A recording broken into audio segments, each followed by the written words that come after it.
People are naturally curious, and the idea of something unexplained or unknown can be intriguing. Mysterious aircrafts and encounters often involve mystery and uncertainty, which can be exciting for some individuals. The idea that we may not be alone in the universe is a fascinating and exciting prospect for many.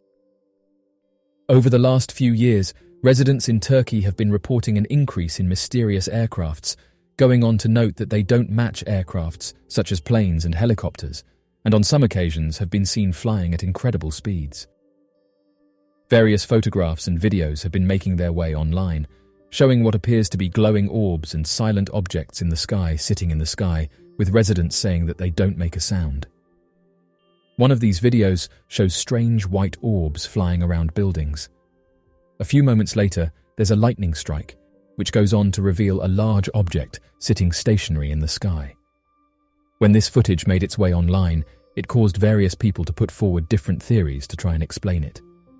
Some suggested that the mysterious aircraft was genuine and that the orbs could have been sent out by the larger craft, while others said that the video could be real, but that what we are seeing in the sky is just a natural phenomena that gives off the appearance that a large object is there. Skeptics also said that the footage is most likely fake and created by special effects.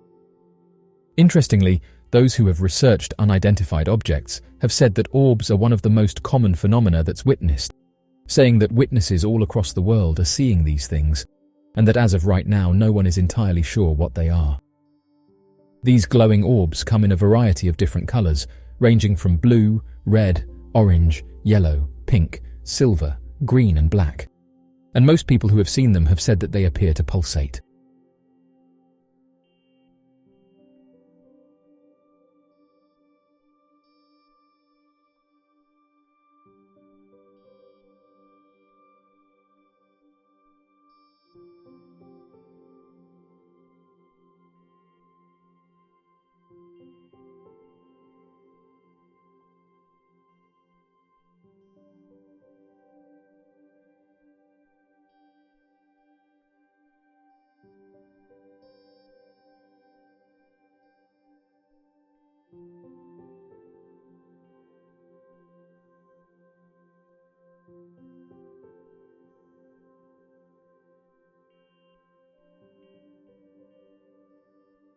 Although mysterious flying aircrafts seem like a new phenomena, declassified documents show the exact opposite, and that officials have been aware of these aircrafts for many years now, and in many cases struggle to explain their origins and how they are able to achieve what they do. During 1952, following the end of World War II and the growing tensions between the NATO allies and the Soviet Union, it was not uncommon for simulated naval war games to take place throughout different strategic points controlled by NATO.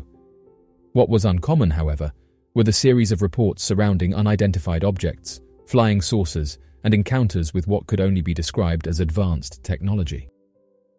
Referred to as Operation Mainbrace, during the month of September back in 1952, there was roughly a 2-week period in which a series of unidentified objects were sighted by countless civilians and military personnel. According to the documents that would later be dubbed Operation Mainbrace, the mysterious sightings began on the 14th of September during a series of NATO exercises known as Exercise Mainbrace.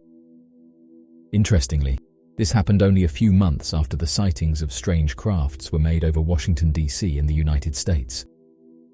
The Exercise Mainbrace included more than 200 naval ships, 1,000 planes, and 80,000 soldiers from several NATO countries, with the purpose of practicing war game-styled maneuvers that would better prepare the NATO allies for a believed to be eventual European attack from the Soviet Union. However, during the exercise, ships were alerted by top Pentagon officials to keep an eye out for mysterious sightings in the area. When later asked to clarify what they meant, the Pentagon officials claimed that their reports were filed in a joking manner and were not military confirmation on the existence of advanced life, a behavior uncharacteristic of naval intelligence and the British government as a whole. Regardless of whether or not the report was filed in a joking manner, a series of unidentified objects would be sighted by military personnel and civilians between the 13th and 25th of September, disrupting the wargame exercises and forcing the Royal Air Force and NATO allies to treat flying saucer reports with grave severity. The first main brace encounter took place on the 13th of September, when the naval captain running a Danish destroyer claimed to have spotted a triangular-shaped object moving across the sky at record speeds that even their most powerful jets could not maintain. The crew of the Danish destroyer confirmed the sightings as well, with Lieutenant Commander Schmidt-Jensen claiming that collected data showed that the craft was moving consistently at 900 miles per hour. Even though the sighting took place at night, the entirety of the crew could see the craft as it emitted a bright blue glow. The second report surrounding the mysterious disruptions was made by the American-owned USS Franklin D. Roosevelt. According to an American newspaper, it reported that a man named Wallace Litwin began to notice many of the crew members running all throughout the ship in a heightened state of alert. Fearing that the exercises had become an attack from the Soviet Union, he began looking for the source of the panic and noticed a large commotion on the deck of the ship. Wallace Litwin wrote that several pilots, flight crew members and top military officials were positioned on the deck, barking orders and pointing at a silver sphere in the sky that appeared to be silently hovering near the ship and following the USS Franklin D. Roosevelt during its exercise. Reporter Wallace Litwin quickly took 4 high-quality colored photos of the round silver object before it disappeared into the distance. When questioned surrounding the images and legitimacy of the claim, the United States government offered the explanation that the craft was nothing more than a weather balloon that had temporarily dipped down near the battleship during the war games. However, these claims would be put into question, as reporter Wallace Litwin recounts that shortly after taking the images of the craft, he had gone below deck and told his fellow newspaper correspondents that he had just shot a flying saucer, acting as if his camera had been a gun. This claim of military action quickly alerted the ship's executive officer, who investigated the claims himself and found that the craft was genuinely not a weather balloon. According to the executive officer, investigations had shown that a weather balloon had not been released that day. When the officer radioed the Midway, the only other NATO-approved ship in the vicinity, the ship also confirmed that no weather balloons were in the air or unaccounted for. Litwin would write the following report. In other words, the skies above this NATO fleet were very carefully observed and nothing flew around overhead unobserved, but I knew that I had taken a picture of what looked like a large ping-pong ball 10 feet over my head. End quote. The United States Project Blue Book investigation team would do a follow-up investigation and provide the report that the object moved too fast to have been a weather balloon.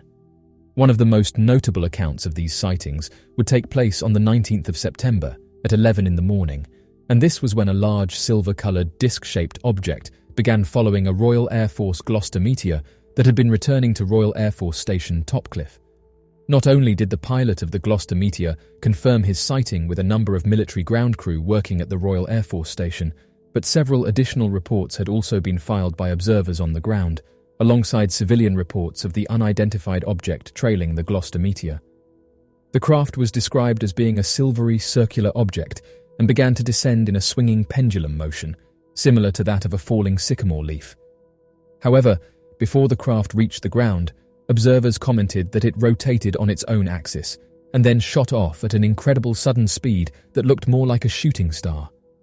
Royal Air Force Flight Lieutenant John Kilburn, with the 269th Squadron, commented saying the following statement: "I have never seen such a phenomenon before. The movements of the object were not identifiable with anything I have seen in the air." End quote. Despite efforts made by the British government, the story of the Topcliffe sighting was leaked to the press and made the headline for the front page edition of the September 20th copy of the Yorkshire Evening Press and the headlines for the September 21st copy of the Sunday Dispatch.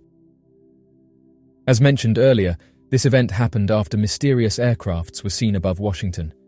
Many people will say that if advanced life forms truly existed, then these visitors from another planet would quickly fly to the leaders of our world and confront them with their concerns or agendas. Depictions from old science fiction movies of the early 1900s showcase this thought more so than others, with props of unidentified objects landing on the White House lawn, filled with alien life attempting to approach the leader of the free world.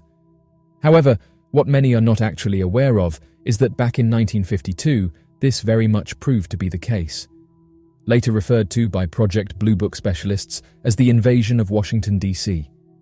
For roughly 8 consecutive days from July 19th to July 27th, the most publicized sightings of mysterious aircrafts took place above the nation's capital. Not only was there a tidal wave of reports that flooded in from the general population, but the reports consisted of high officials and members of the military and air force. One of these reports took place at 11:40 in the evening on Saturday, July 19th, and this was from a man by the name of Edward Nugent. Mr. Nugent was an air traffic controller at the Washington National Airport and detected 7 objects on his radar moving at speeds, flight paths, and directions that no known human craft could have produced at the time. Nugent later wrote the following: "We knew immediately that a very strange situation existed. Their movements were completely radical compared to those of ordinary craft." End quote. This was merely the first report out of hundreds of sightings that took place during that time. This later caused a climax by then-President Harry Truman, who ordered the Air Force to investigate and provide an explanation for the wave of sightings and odd radar information data. This further led to involvement from the Central Intelligence Agency that worked with the Office of Scientific Intelligence and the Office of Current Intelligence to lead their own investigations into the matter. Given the credibility of the witness reports, the information retrieved by air traffic controllers and radar data specialists, and further investigations led by the Central Intelligence Agency, the existence of mysterious aircrafts seemed certain. Even with the abundance of evidence and eyewitness testimonies, the United States Air Force Director of Operations said the objects were stars. Many spoke out about this explanation and said that countless military officials tracked these objects and said there was no way these crafts were meteors or stars.